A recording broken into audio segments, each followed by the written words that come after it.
Hey, Jeff, do you know what type of podcast we are? Well, we're not a history podcast. That's correct. We're a comedy podcast. So any jokes, skits, or anything else we say is not reflective of our organizations, businesses, or any sponsors that we're associated with, even charities. So remind yourself, if you're offended, it's okay. It's just a joke.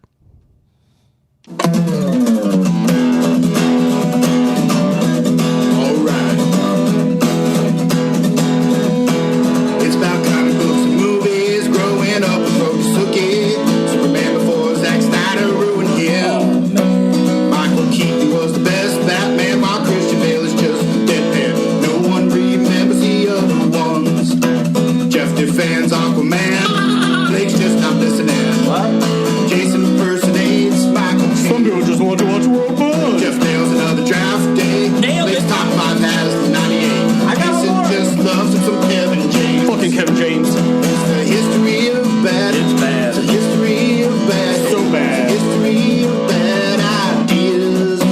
It's the history of bad. Oh yeah. It's the history of bad. It's the history of bad ideas.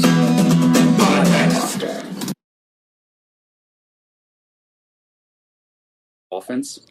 Welcome to the History of Bad Ideas, aka Bengal Talk there for Brian. I'm Jason.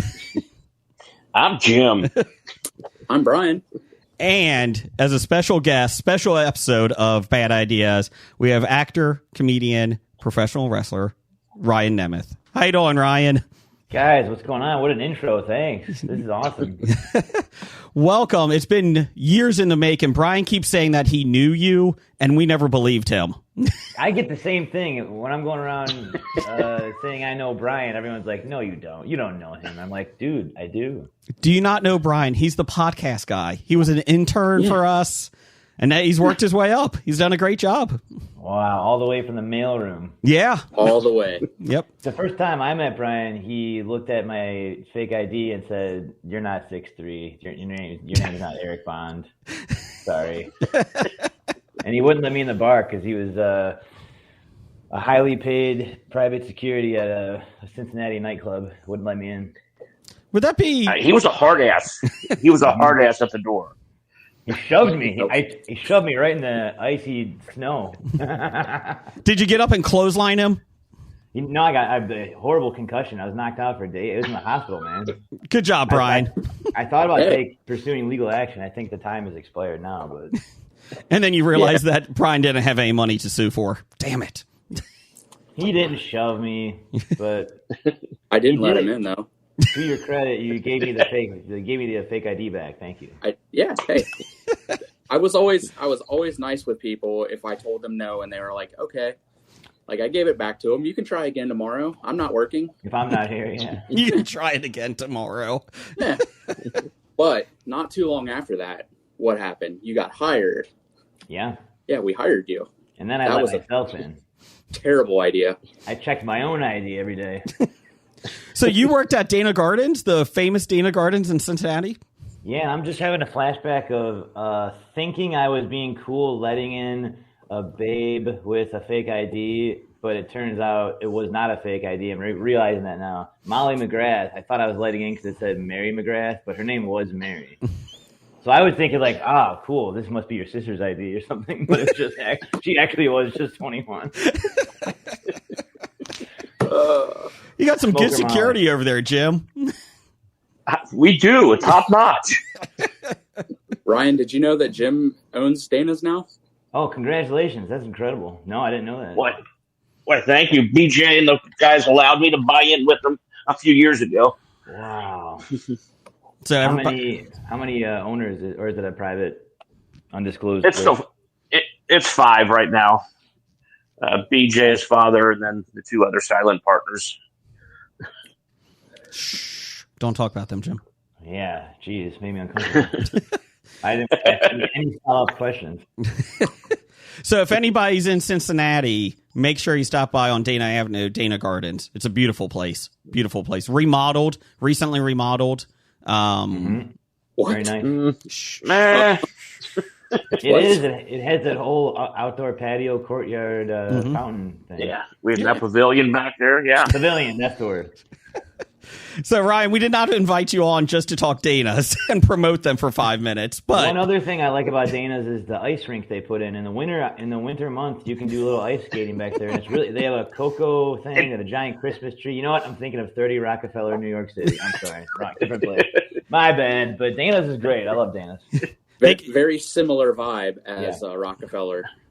You guys get the cast of Saturday Night Live there too, so it works out well. We also don't charge for ice skating though. It's free in the winter.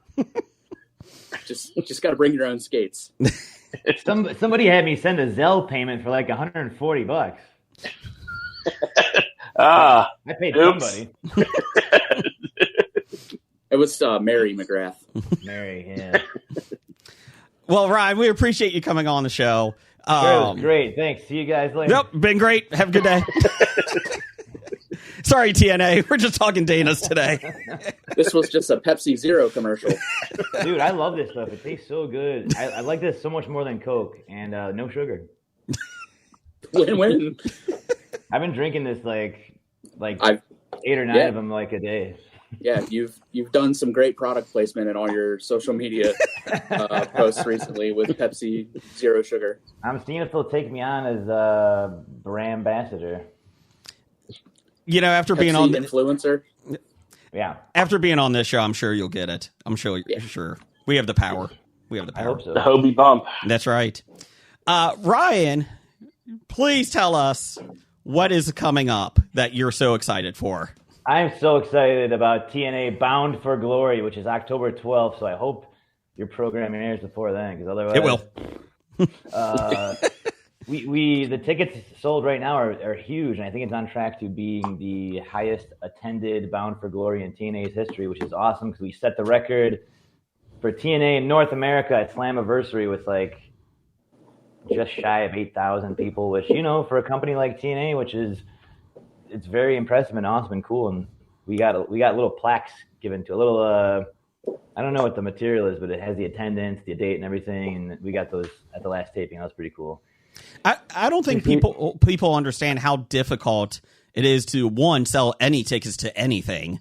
And then everybody looks at, you know, WWE, which is a monster in itself, and they're like, well, they're selling 60,000 people with 60,000 seats. Well, yeah, that's true, but that's an anomaly. Like, that is the mecca of they it. have they're an entire monolith to themselves, you know, for decades and decades of building a fan base and a culture and the entire industry is based on WWE. So they have downtimes as well. I mean, they're in a pretty hot uptime right now, but the partnership with TNA and WWE is pretty cool too. So at this particular show, Bound for Glory, there will be some TNA championship titles on the line that are held by WWE wrestlers. So we're hoping to win those back.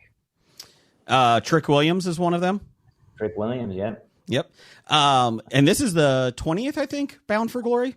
I think it's the 20th anniversary. Sounds right. Which is pretty impressive. That's right, yeah. Yeah. What you're saying WWE's in a boom time, which they are, but how does that reflect onto TNA, other wrestling organizations, even the small independent ones? Do you notice a big change with that? Historically, I believe there is always a trickle-down effect. If WWE is in an upswing, then everybody else seems to be. I think there are probably exceptions to that, but the current partnership that TNA is doing with WWE is very cool, and it's unlike partnerships TNA has done in the past with other companies in that they both seem to be benefiting. And it's cool that if you go to a TNA event or if you watch TNA wrestling on Tuesday nights or one of our PLEs, you're going to see a great combination of TNA homegrown wrestlers and WWE talent, which is very cool. Or sometimes it's both, which, you know, like my brother's a great example. Nick Nemeth, he has held basically every title in WWE, wrestled there for 19 years, and is now in TNA. It's very cool. It's very, very, very cool. It's fun. It's a very fun time. Yeah, you're talking Nick Nemeth. You guys have also, TNA for years has had probably the best women's division in any wrestling organization. I know WWE gets a little bit because they're bigger in that, but TNA has had I think the strongest and most consistent probably for at least the last 5 years. I think it's a great testament to the platform there. You know, they encourage us to be independent and creative and pitch ideas. And I think that's reflected in every division, in the women's division, big time. Yeah. Who are some of your favorites ever in TNA women? I love Gail Kim. Gail Kim. She's awesome. Yeah. She's a legend.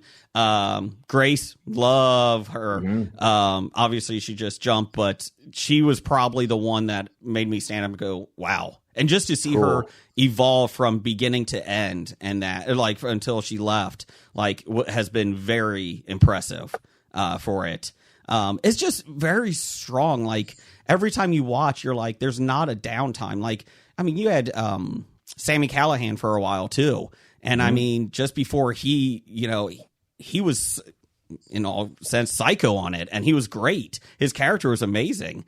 And even his matches with Tessa Blanchard were amazing when she won the title. And I mean, you guys have had unbelievable talent, and that has stayed. Moose has been there for years. So it's just, I think it's a testament to how you guys have grown, and you guys have taken steps like every year to get bigger and bigger, and it seems like it's really, in the last 2 years or so, it's really paid off, that people are finally starting to realize is some good wrestling there.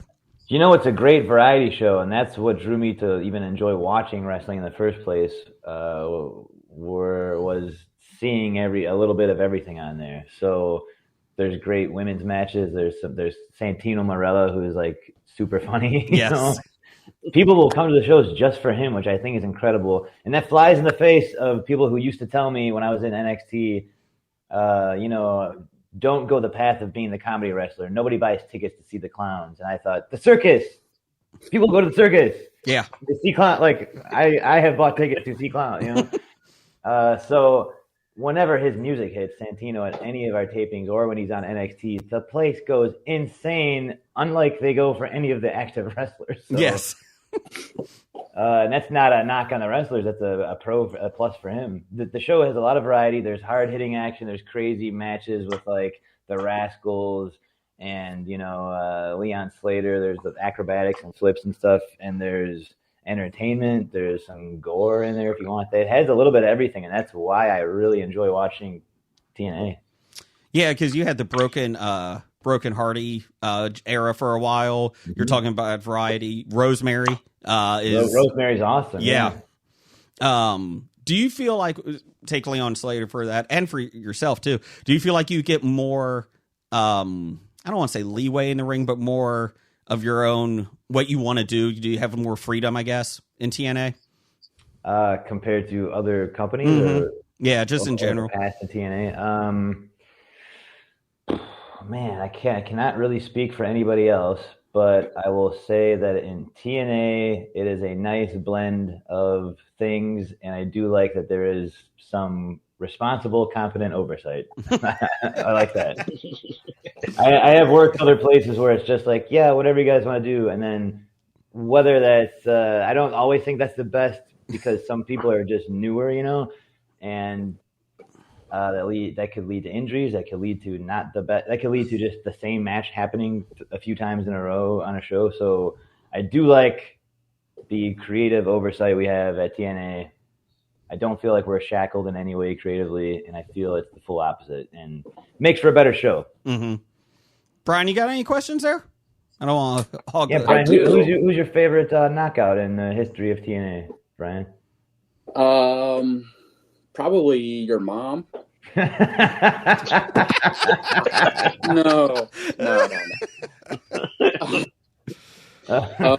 Jeez, man. No, I'm just surprised we went this long without Jason asking about Joe Henry. Big Joe Henry fan over there. Oh, I thought Joe Henry was going to show up. I thought I was looking for him. I don't think. Just say his name, right? Yeah, he pops up.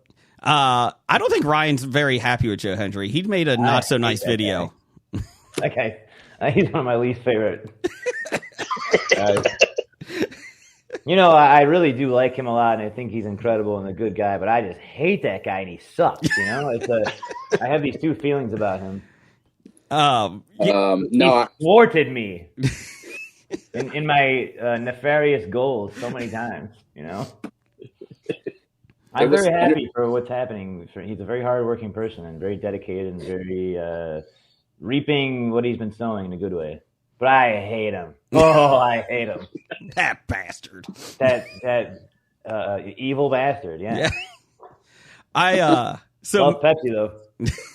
So several years ago, when Joe Hendry first came to TNA, I was telling Jim and Brian, I was like, "Oh my gosh, you gotta look at this guy," because it was his first promos, his first, with him in the hospital and just like introducing him to the TNA audience.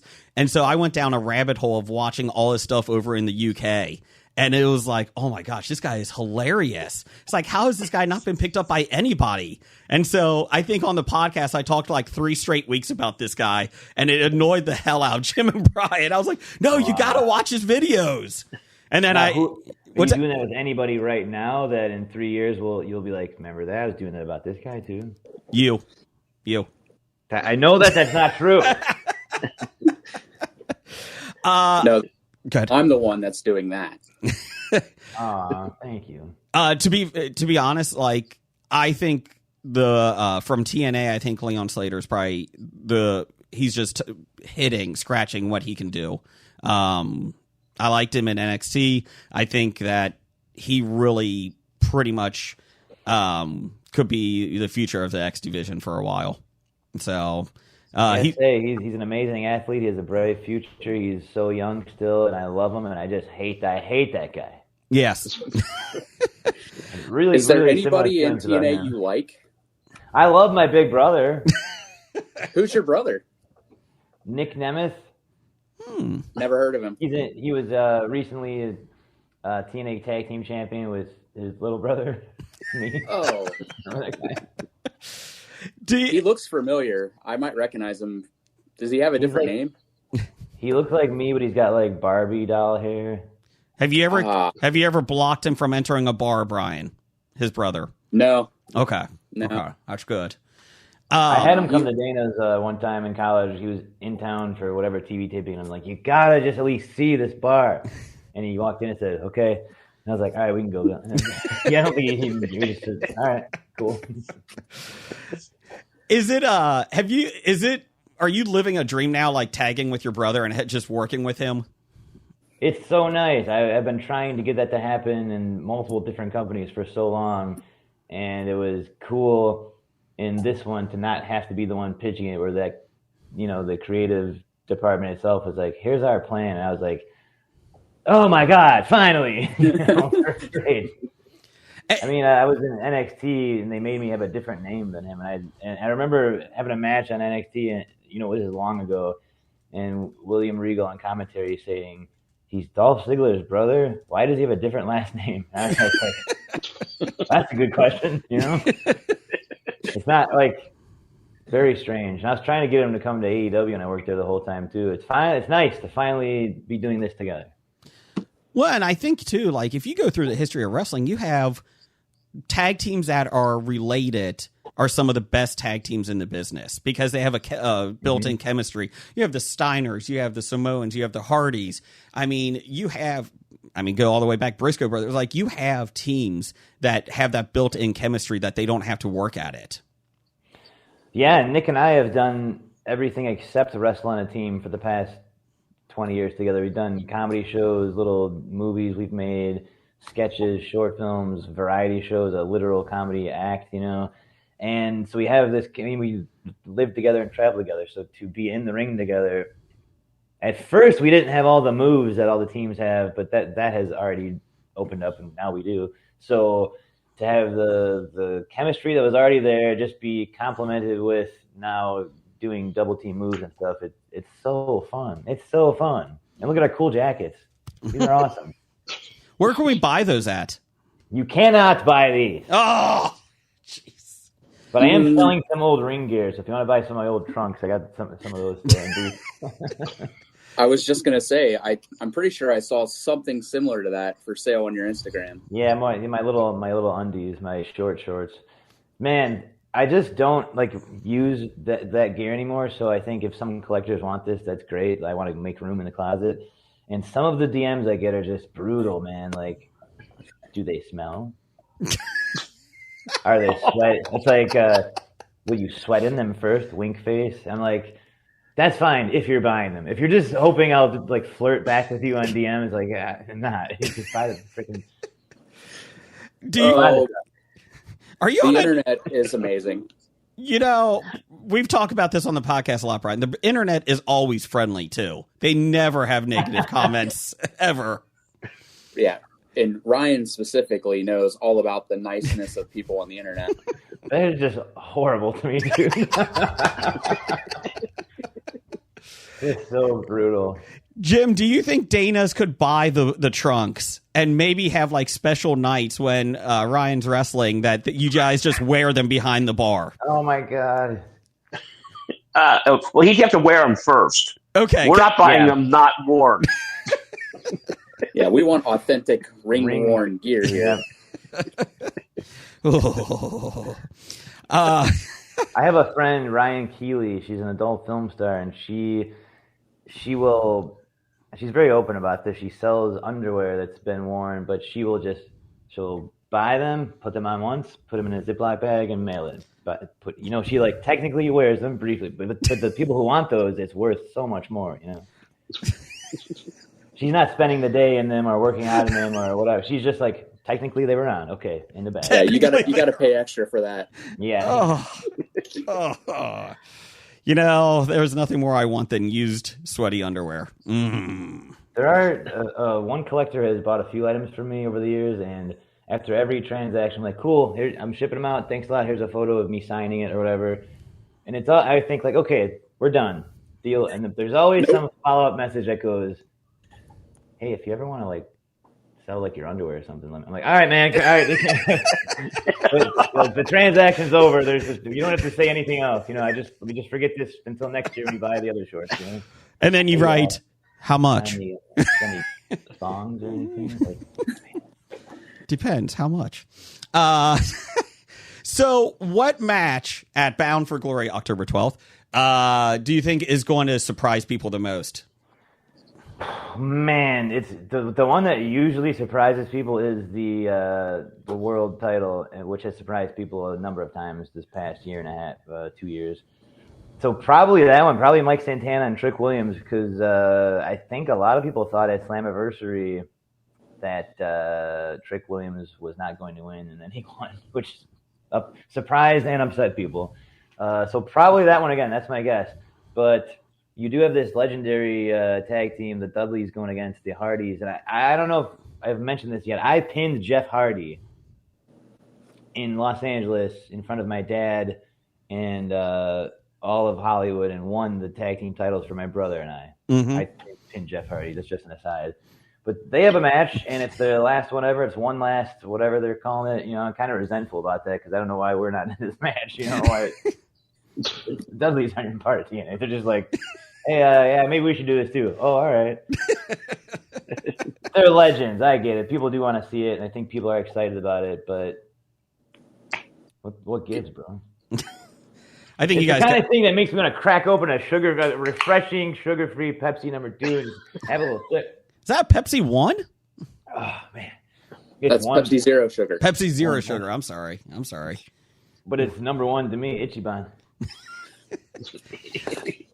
Do you, and you guys have a good mix in TNA of veterans and up and comers and that. But you've also had a lot of guys that have like switched, they struggled maybe in WWE, AEW, and then they come to TNA and like have reinvented themselves. Like Brian Myers. Do we have a cat going on? We have a cat in the video? Yeah. Is that a real cat? No. It's my decoy cat. That's a credit to TNA for allowing itself to be, one of the first weekends I ever showed up at TNA. It was in Albany, New York.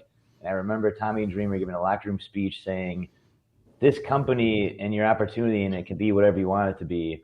This can be your showcase for whatever you want to get out of your career, and we are happy to help that. And I think, that's a pretty open-ended, ambiguous thing, but reinventing yourself is one option for that. And I've completely thrived in TNA versus creatively versus anywhere else I've ever worked. And I've worked at some of the biggest, the other only biggest companies ever.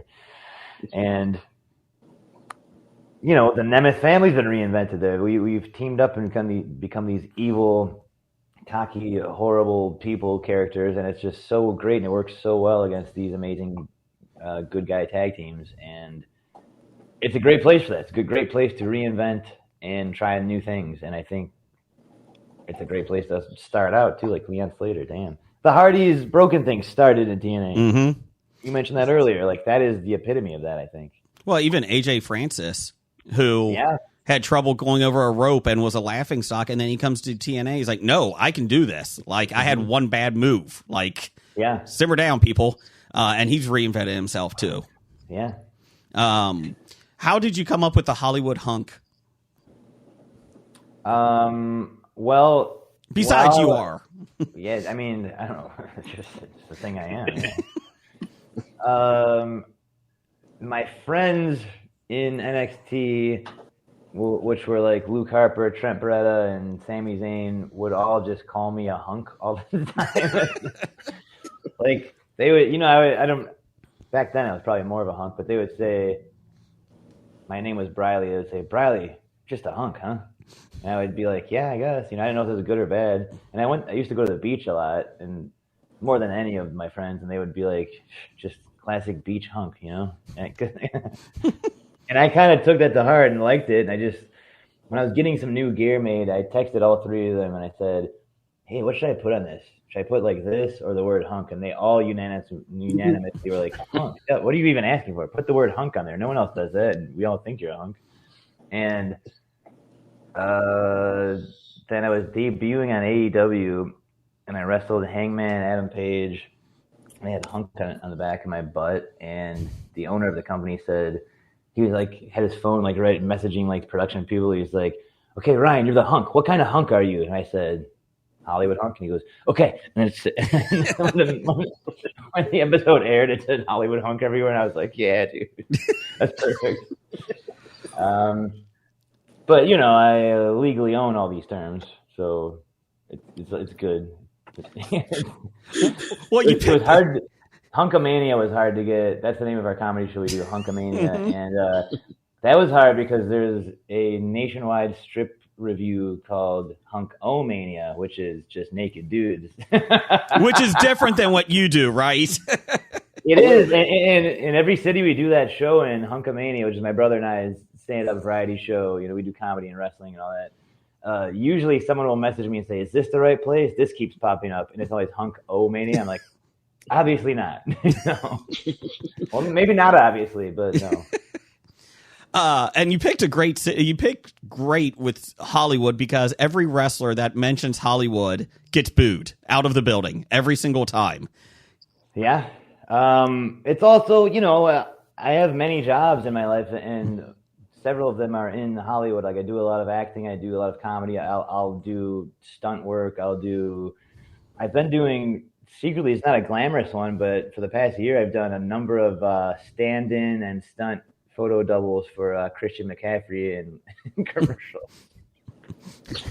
So, like, I have no shame in doing this. Like, if I'm off and they're like, hey, are you at TV? Are you free this week on Tuesday? Can you be Christian McCaffrey in a Lowe's commercial? Sure, why not, We basically have the same head, and, like, he's cool. Whenever I see he'll show up and they'll have the same tattoos, I'm like, hey, look, I'm you. And he's like, dude, nice. But, I literally work in Hollywood. So like a lot of those people, it's kind of a gimmick or a character or something. It's like, for me, it's just a real thing. I am the Hollywood Hunk, What's the weirdest gig you have gotten in Hollywood?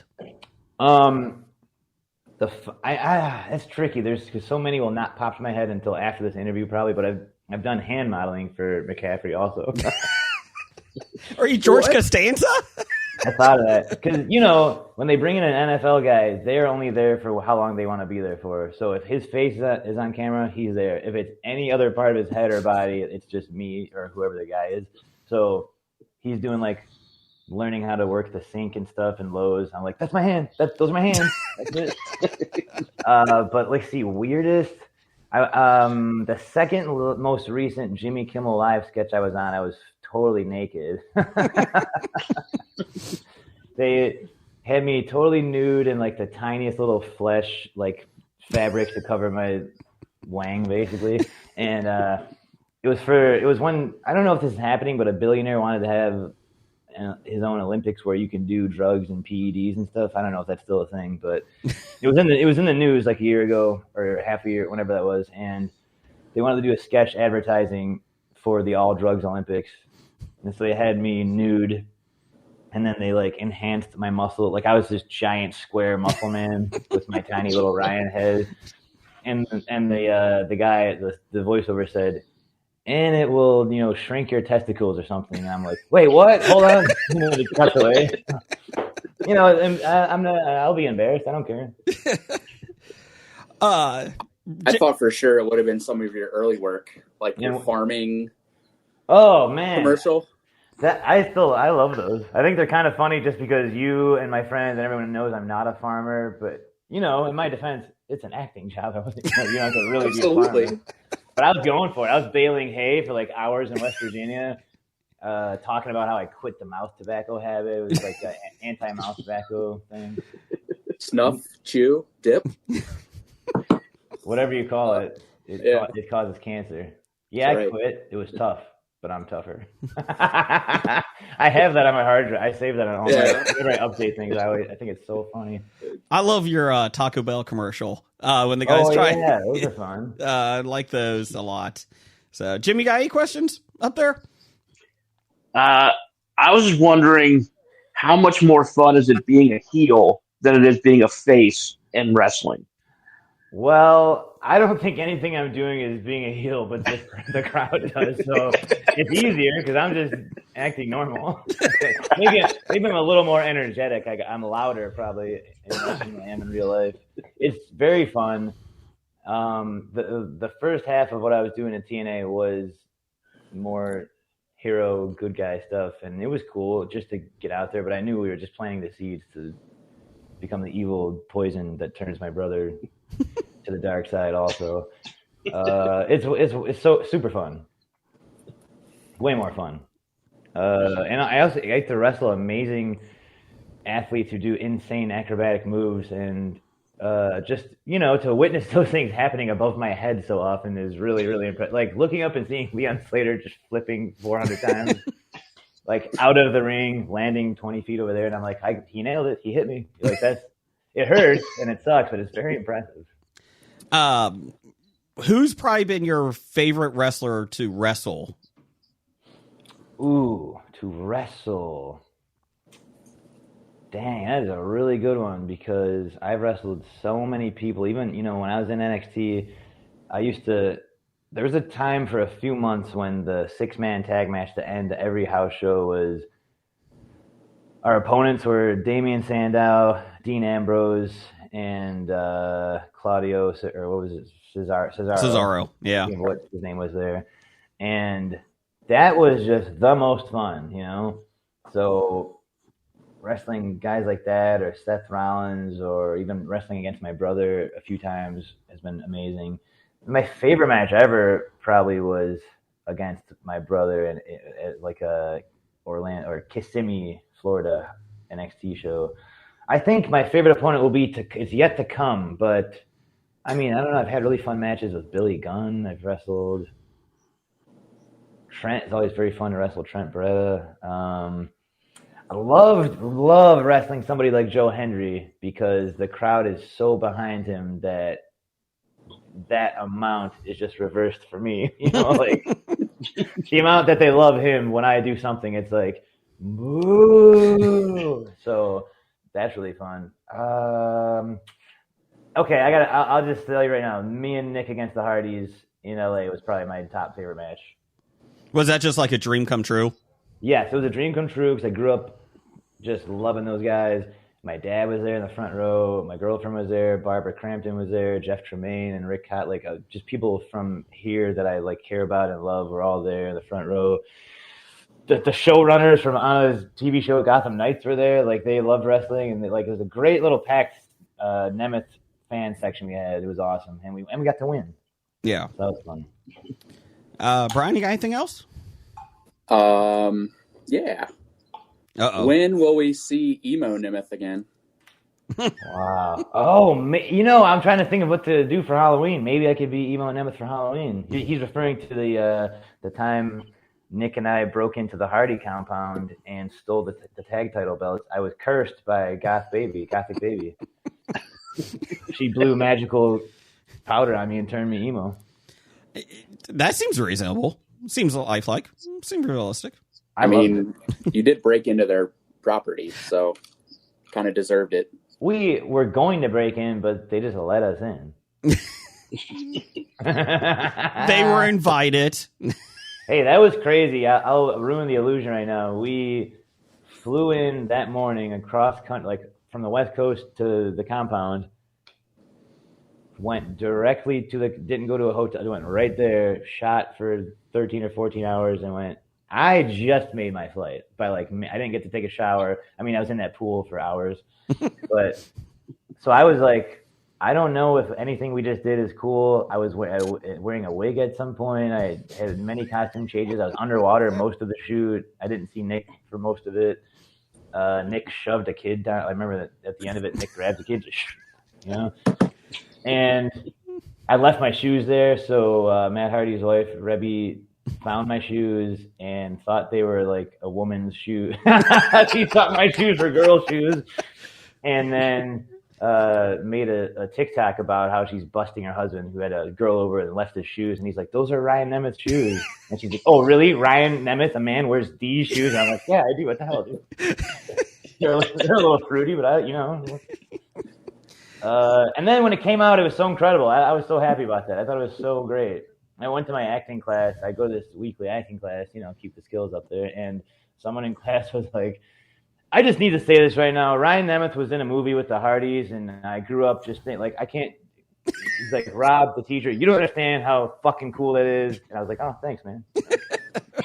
You see that? I was not going to mention it because I didn't think the acting teacher cared about wrestling, but he was like, yeah, just someone's got to say it. It was pretty fucking cool, okay? Where do you see TNA in probably the next 2 to 3 years? I would like to see the attendance at these big shows going up, and I want to do more West Coast shows. That's just selfishly because I love when we do shows out here. It's so rare that the houses are so incredible and so fun, and I get to travel less of a distance. I'd like that. I'd like to do some more international stuff. We've done a lot of tapings in Canada, and we were on a AAA show in Mexico, which was freaking awesome. That was one of the highlights of my life, man, being in front of that crowd with my brother at that show in Mexico. Man, that was crazy. Can you talk about the fans down there in Mexico? Yeah. First of all, it was the biggest stage I've ever entered onto for a match, and the screen behind us, I felt like I was at the Super Bowl. It was insane. The fans were cheering us like absolute insanity, and then so Nick and I as we were standing up there, we both said, "Uh-oh," because we're supposed to be the bad guys, And we got them to hate us pretty quickly. But I did for a second. I did think this is, maybe we should be good guys. This is kind of cool to have. I don't know. I think it was 18,000 people. So before we got in the ring, we did a big lap around, and then we stood opposite other side of the ramp, and Nick put his arm around me and he said, before we go in there, just take this in for a minute. And then we both just looked up at felt like it was in outer space looking at a star or something. The amount of people was just so vast and big. You couldn't really see any individual people. I had never been in front of that kind of crowd, that loud and that big before. Incredible. Do you get nervous in front of that many? Or do you just, once you hit the ring, you're just focused at that point? I get nervous just waking up in the morning. And that's why every morning I try to grab a Pepsi, what is it called? Sugar-free, no sugar. I feel more confident already. Thanks, Pepsi. I think in those kind of matches, everything that's happening is just so big and crazy that I'm not really that worried about anything. Also, if I don't know what's going on, if let's say you blank out or you get hit in the head or something, it's pretty loud. So you can be like, "Hey, what should we do?" Although in that country, it was a 4-team tag match, and Nick and I were the dumb American people who only speak English. Everybody else was having a very easy time communicating. So I remember leaning on the WWE guys, and I think, Garza, what's going on? What's happening? Because they would just have this giant conversation, and Nick and I are just like, we really should have learned a second language. Xavier did not prepare you for that. Well, I took French. So that helps me when I go to Quebec, I guess. And not very much because they speak a different kind of French, so I'm kind of screwed. France is the mecca of wrestling in the world. Mm-hmm. Yeah. Definitely. So Bound for Glory, we don't want to take too much time. October 12th, yeah. Yes. How can they see that? How can they go see it? If you're anywhere in New England, I recommend going to Lowell, Massachusetts, and coming to the Saga Center. But if you're not, you can watch it. I always say go to TNA Plus because you can just get that program, or you can get a subscription. I have my own subscription to TNA programming. But they always, I can't promise this, but they often will do some kind of a deal where if you like get this show, you'll have a month free of TNA Plus. And TNA Plus is sick. You can watch the weekly show. And they have this like catalog of you can go watch every Kurt Angle match. Yeah. Or like it's all on there and it's awesome. And then they often will put together like I don't know what to call it, like compilations of a certain wrestler or whatever. You know, it's fun. Or certain shows or kinds of matches. It's very fun. Yeah, I think it's interesting too because Kurt Angle. Just to touch on that real quick, like he probably had some of his best matches in TNA. Like obviously he came up from WWE, and you know he had some great matches. Don't get me wrong, but like TNA, he was doing crazy shit. And that's another person who kind of creatively did a little reinvention in TNA. Mm-hmm. The first pay-per-view I got from TNA was when Christian won the title. He switched over because I love Christian. And that was, as soon as he switched over, I was all in. And that was the first pay-per-view. I still remember that. Wow. Huge.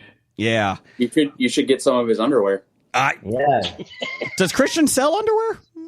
I don't, no one said anything about selling. He just said you should go get some of his underwear. Good call. Good call. I want to, if you have any movie aficionado fans or horror film fans, just shortly after Bound for Glory, Black Phone 2 will premiere in theaters, and my girlfriend is in that movie, and my friends made it, and it's just, I saw it at Fantastic Fest, and it's incredible. It's awesome. I think it's better than the first one, and I love the first one. Yeah, I was going to say, the book was awesome, too. Yeah, really awesome. But Ethan Hawke is so good as that character. Boy, you're going to love this one, then. That trailer is creepy as hell. You notice the song is Rooster, Alice in Chains. I don't know if yeah, that's pretty cool too.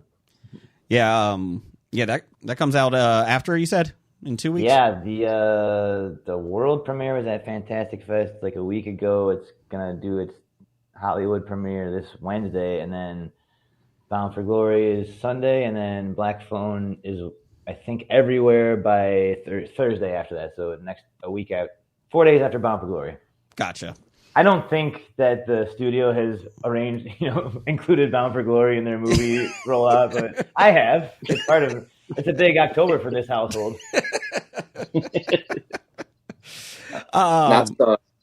What's that? That's something that I was going to ask too, because she's coming off of Final Destination Bloodlines too, right? Yeah, big time. It's a big year for scary movies in Anna. Lori, we didn't say her name yet. Yeah, she was Julia in Final Destination Bloodlines, which I think was the best one, and I freshly rewatched all of them right before we went to see that.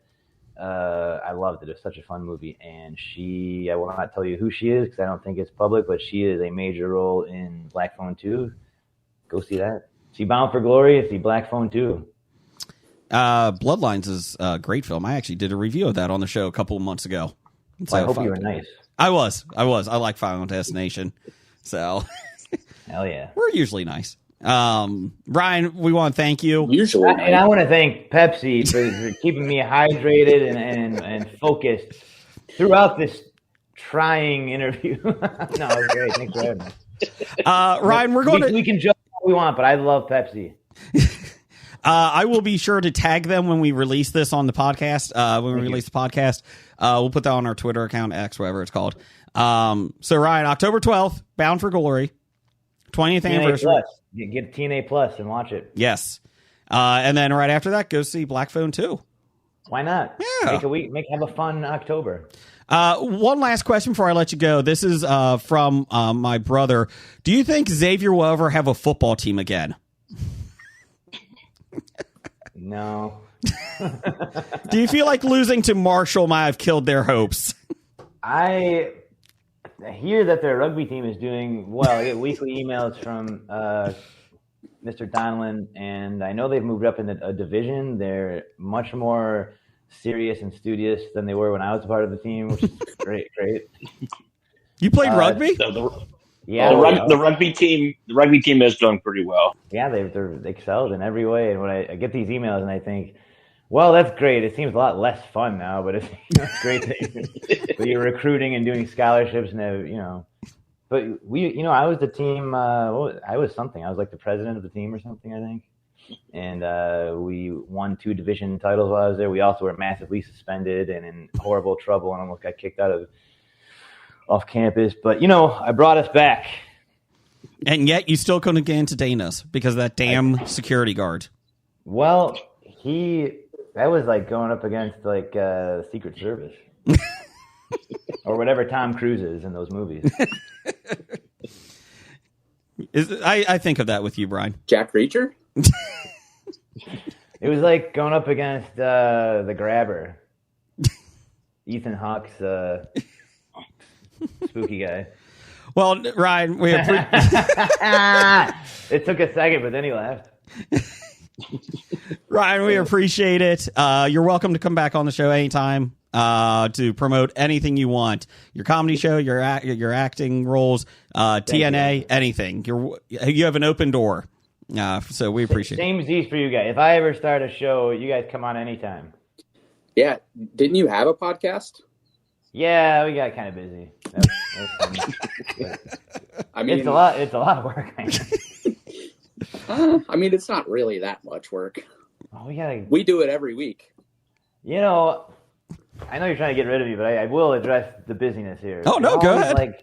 We're always waiting for. We always have to wait for the Uber, wait for the getting on the plane, wait to get off the plane, wait for the get to the hotel, wait in line to check in, wait, and you're just waiting, and then you wrestle for like 11 minutes, and then it's just reverse that again. Like Matt Seidel said that to me one time. He's like, being a pro wrestler is just standing in lines, and then when you broke it down for me, I thought, yeah, mostly, and then you get that one little high point, and then I don't know. But it's a great high point, isn't it? Though it's a great high point, yeah.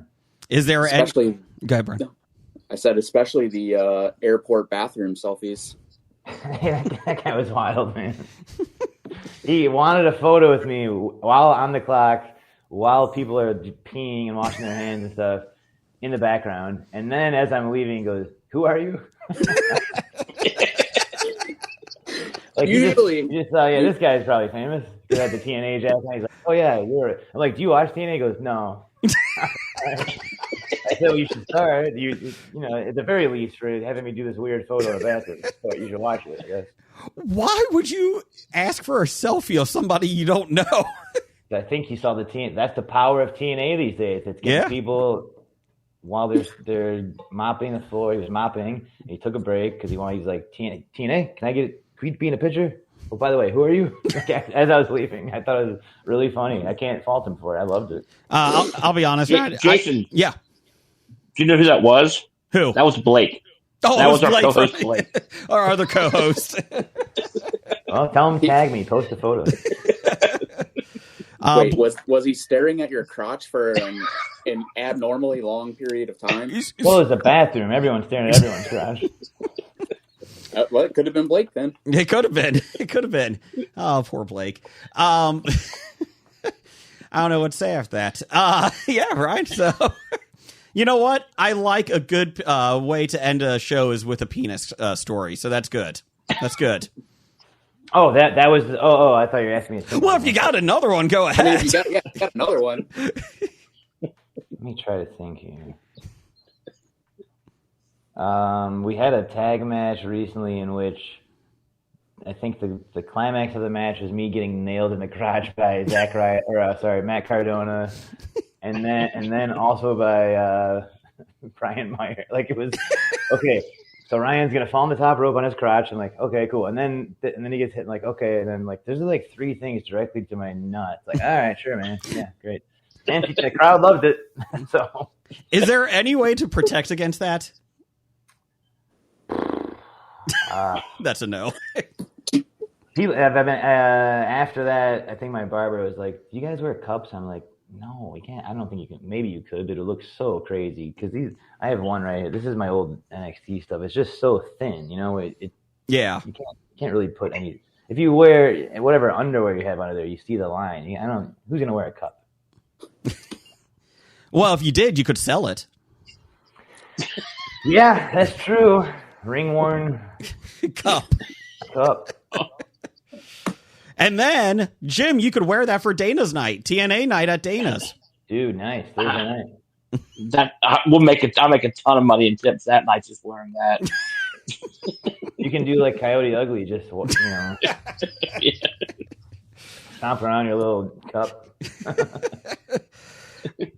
Ryan, thank you very much for coming on. We appreciate it. Check you. TNA October 12th and also on every Thursday night as well at 8 p.m. So give them a watch. It is great wrestling. It's a great show. One last time. Joe Hendry, is he back there? Oh, man. What if he popped out? That'd be crazy. It would be. Brian, is he back there? We'll do that in post. Gotcha. Yeah, add his little head. All right, thanks, guys. See ya. Thanks, Ryan. Have a good day. Thanks, Ryan.